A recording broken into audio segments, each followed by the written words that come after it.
What's going on, guys? This is Travis here. I don't know why I do that. I don't think I used to do that. Anyway, what's going on, guys? This is Travis here, and today I am bringing you my Week 9 PPL team analysis. Again, it's going to be on Showdown, no graphics until next week, because I'm in exams, I'm super busy, so this is the best I can do at the moment. It's also going to be quite rushed because I have some more studying to do. So, if you don't know what the PPL is, Pokemon Premier League, check the links in the description.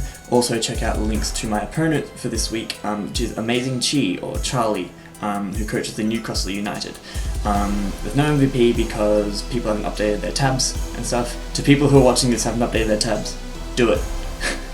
Yeah, we have like a spreadsheet where everyone keeps track of their own mons, kills, deaths and stuff, so it can't do MVP because some people haven't updated that for last week, which is unfortunate because there's been computer issues and stuff. Basically everyone's super freaking busy, nothing's going right with PPL people at the moment.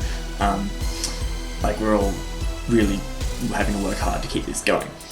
Now we, unfortunately, after our loss last week and the week before, we're dropping down the table progressively and we're now in 5th, which isn't where I want to be. I would much rather be up in 3rd. That's the spot that we want to get for promotion. And now to get that spot, we basically have to win every game. But that is doable. And the reason I say like we can move up those spots is because the two people who are above us on the same, well, you know, Tampa Bay Luxrays, NewCrustle United, I'm not counting the top 2 because they're basically unreachable at this point. Not actually unreachable, they could lose every game and choke and we can pass them, but essentially it would be very difficult. But we play both NewCrustle United and Tampa Bay Luxrays before the end of the season. So if a few things go our way and we don't get passed by Melbourne Victory Star or Chicago Cub Chews, then we can still make 3rd place. Basically, if we win those games, we also beat Southampton Sneasels, who are the other team that we play.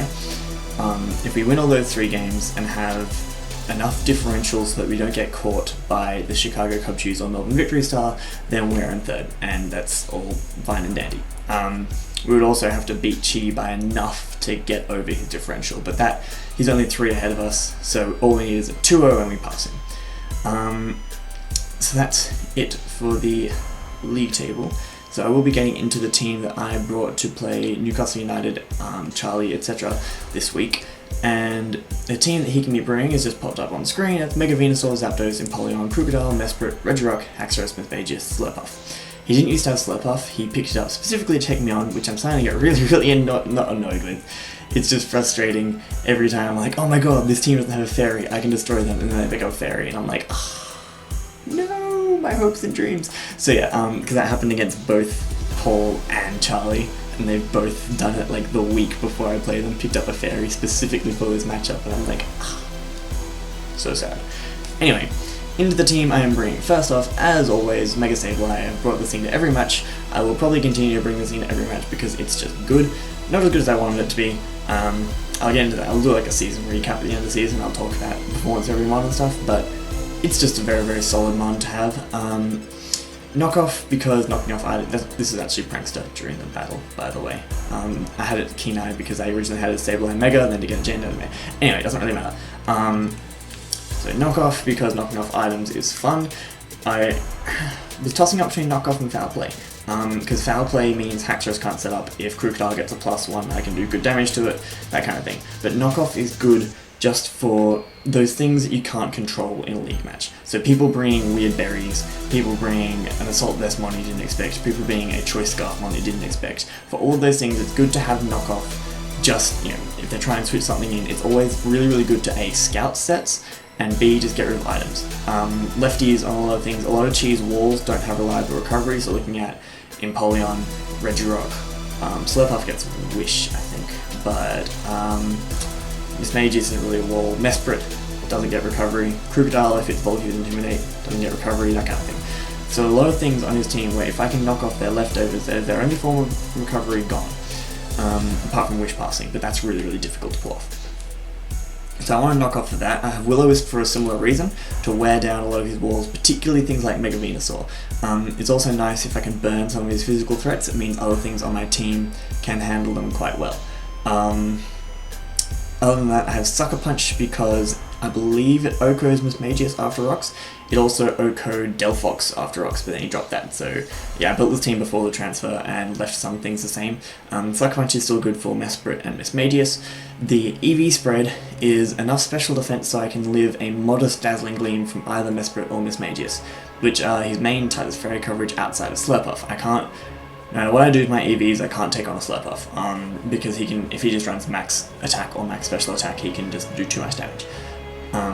So I decided to run enough so I could take on any other threat on his team, because with that amount of special defense, I still have enough physical defense so I'm not too KO'd by any move from Haxorus or any move from Crocodile, which is honestly fantastic.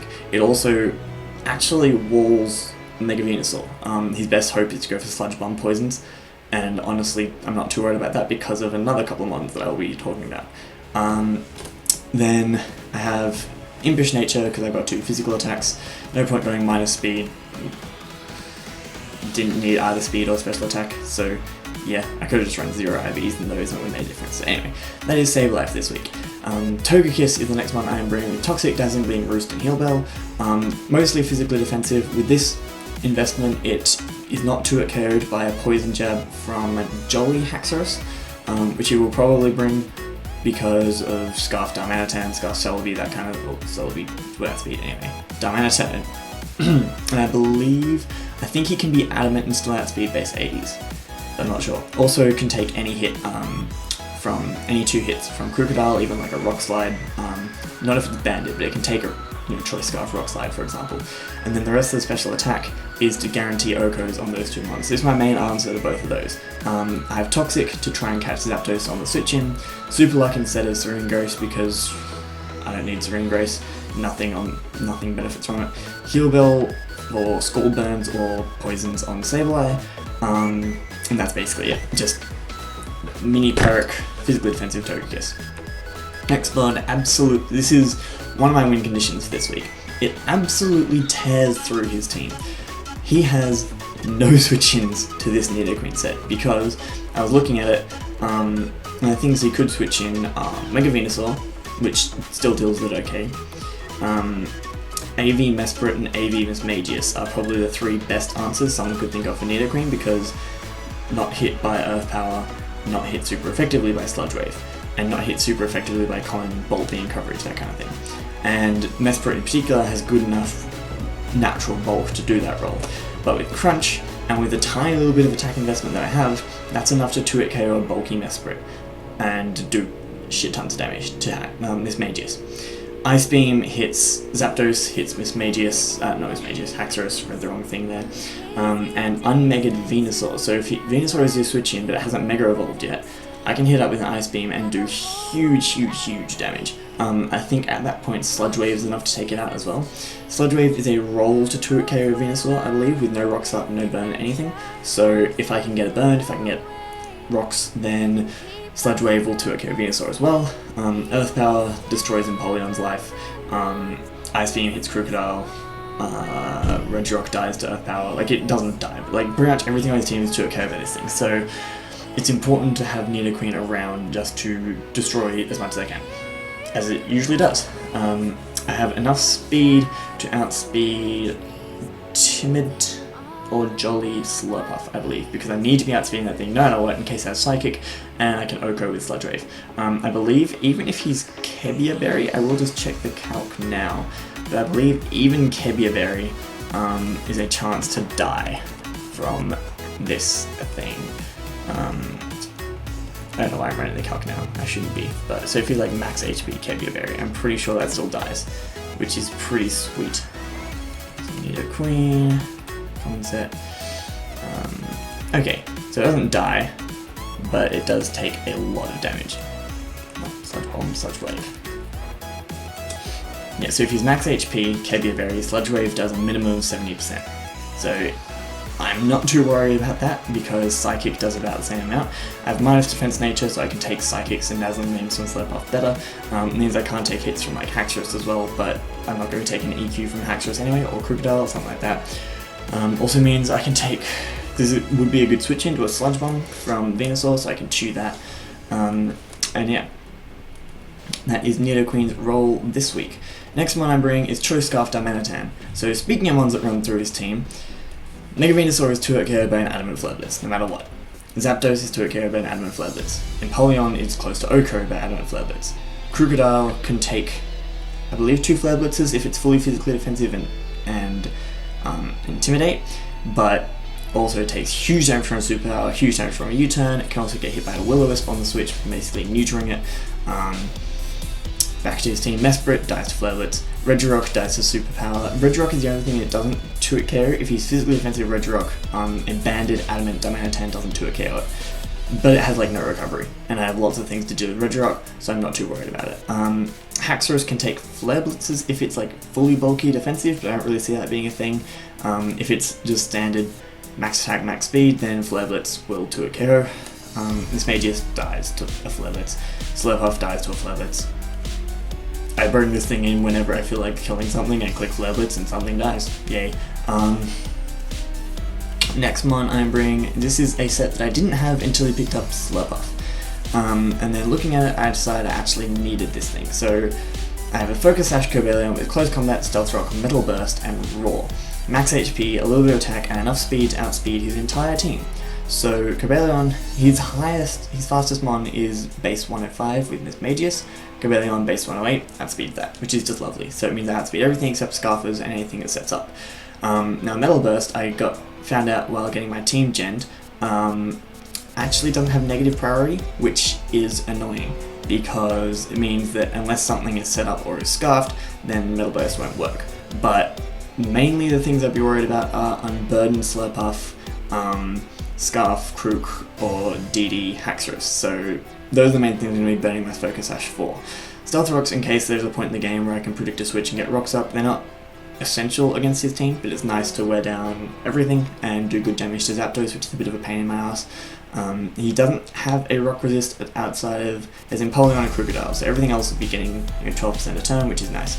Same thing as the burns I had before, anything I can just whittle down is good for me. And then Close Combat, one of these was actually Iron Head, I believe. I believe in the game I actually had Iron Head over Roar, because I wanted to be able to hit Slurpuff super effectively. Yes, that was the set I had in the game. Showdown I was say in my teams because it's a bitch.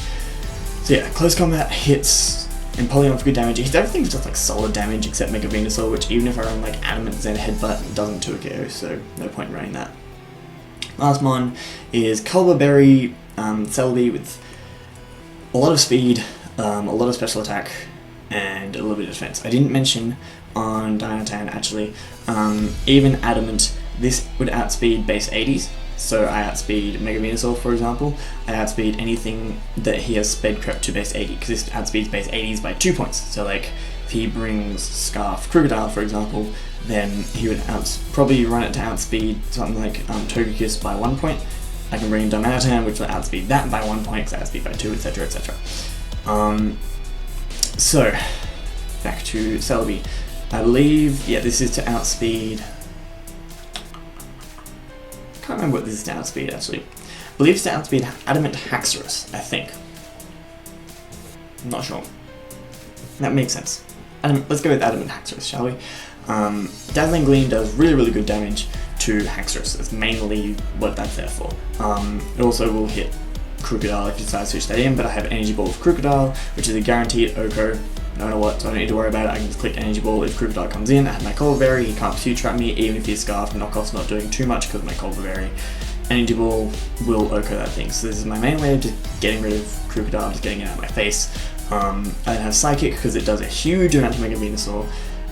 It also just does good damage to other things, like Slurpuff, Haxorus, it just... Even Regirock, it hits for decent damage. Energy Ball obviously does a lot to Regirock, and then Healing Wish, basically because if I can keep Celebi around and something like Sableye is taking a little bit of damage and I need it to be able to wall Haxorus, or Darmanitan's come in, Flare Blitz, a couple of things, he brought Rocky Helmet Mons, it's taken a lot of recoil, I can Healing Wish, bring Darmanitan back in and just continue to nuke things. So that is my team for this week. I would like to give a huge shout out to Dallas Staryu for genning my team. He has genned my team a couple of times this season. He and Sly, I think, have done all of them, except like Better Jack has done occasional stuff as well.